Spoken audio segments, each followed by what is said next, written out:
Life is a pretty strange thing. We're thrust out into the big wide world, all cute and innocent, but with a hell of a lot to learn. You could be a grasshopper or a funny looking bug. Maybe even a spider. But let's assume you're human, seeing you're watching this film. Then things get really complicated. You could have been born into all sorts of situations, in different times and in different societies. And despite all our enthusiastic questing for knowledge, we'll never truly figure out exactly why we're here. So what can I hope to figure out? I live in Australia. For me, the big question isn't where do I find food and clean water? It's more like, how do I lead a happy and fulfilled life? And even if I do manage to be happy, is the planet going to die because we all want to have so many possessions and luxuries? It makes me wonder, should I be setting myself up for the future or trying to save the planet? Perhaps I should rewind back to the most distant point in the time-space continuum that human beings can contemplate. In the beginning, there was nothing. No time, no space, nothing. Then, for some as yet unknown reason, nothing became something. From an instantly expanding point, all the particles of the universe exploded into being and it began to expand outwards, something that it is still doing today.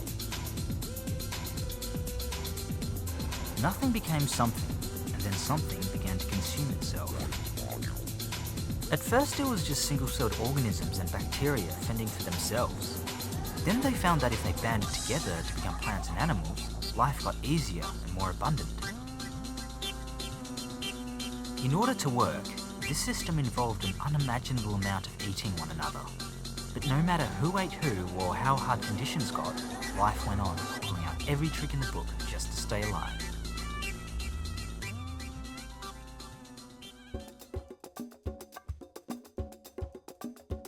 For single-celled organisms though, no one shape was definitively better than another. Each variation merely had different advantages in different environments. If one thing didn't work, try something else. Somehow, 65 million years later, we've taken over the world, courtesy of our big brains and opposable thumbs. But we didn't always live this way. Tribal life often seems attractive to people who are flailing under the stresses of the modern world or anxious about its uncertain future. For a start, they didn't need a word for boredom, and it seemed so much simpler, purer, more in tune with nature.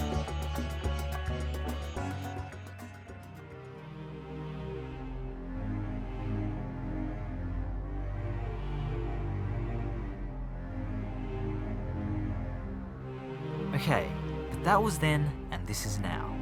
I can't go back, and I don't want to.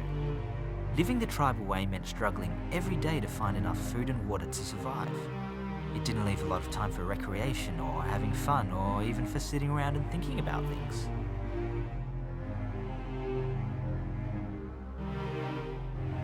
But it is harder these days to know where we each fit in.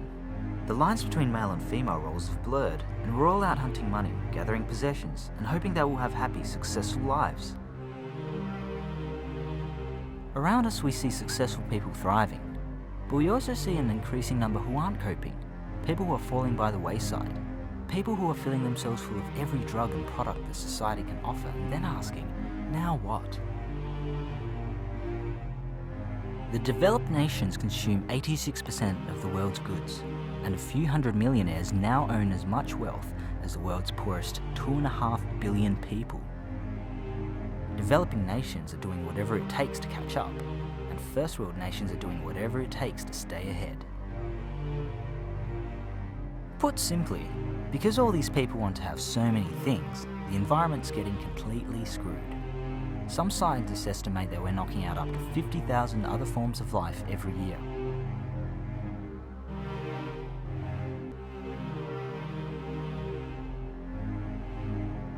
And despite all this, the human population is still increasing rapidly. We've already hit 6.5 billion people, and for every 2 people that are born, only 1 will head off into the greater unknown.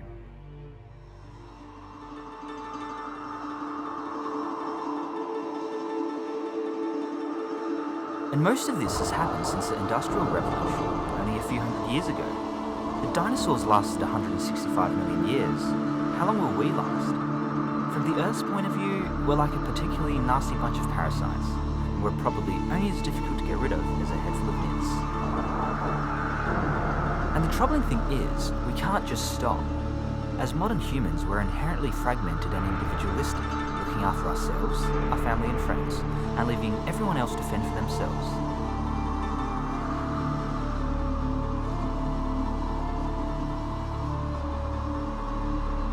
As a collective, we're in danger of making a terminally bad judgment.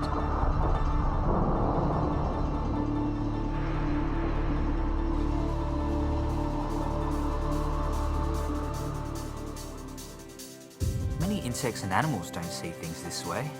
For an ant, the survival of the species is the main objective, and they carry out that purpose with singular devotion. But I'm not an ant, I'm a human, and I can't change the way humans are. The only person who I'm going to change is myself. I need to figure out how I'm going to spend my own life. The only problem is, there's a hell of a lot of people trying to tell me how I should live, what I should want, and what I should be doing.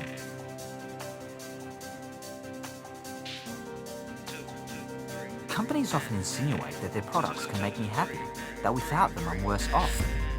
They always make me feel like the whole point of life is simply to have things.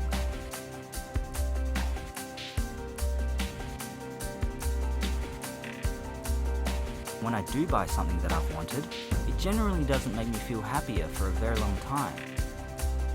The initial satisfaction is always dissipated by a whole host of new desires.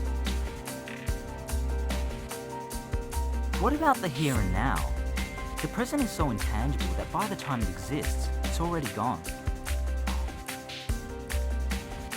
If I spend those long but finite succession of presents always off in the future, it's debatable whether I've lived at all. Is I consume, therefore I am, really enough to base life on? If you're sad, buy something. Engage in some retail therapy.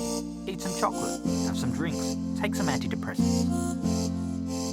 We see these messages everywhere we look because people need us to buy what they're selling, just so that they can have all the things that they want. They're not really concerned with my happiness, they're concerned with their own. That doesn't mean that I shouldn't buy the things that I want. It just means that I should think hard about the difference between what really enables me and what I'm just being conned into.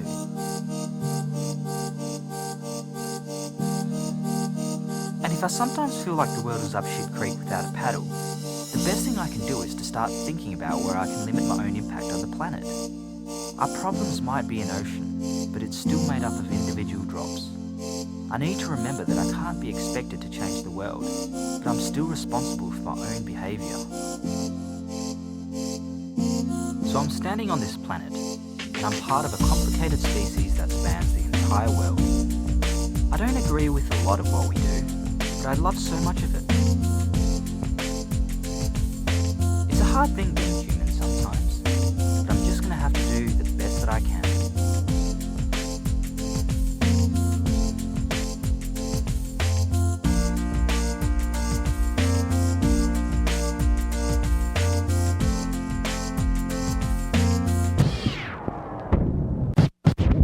Resolve it all before you sleep, man. This could be your last chance. This could be your last chance. It's water underneath the bridge, man. This could be your last chance. This could be your last chance. Because no one lives forever, man. This could be your last chance. This could be your last chance. It's either do it or regret it, man. This could be your last chance. This will be the last time this will ever feel like this. So don't miss the last chance. This will be the last time this will ever feel like this. So don't miss.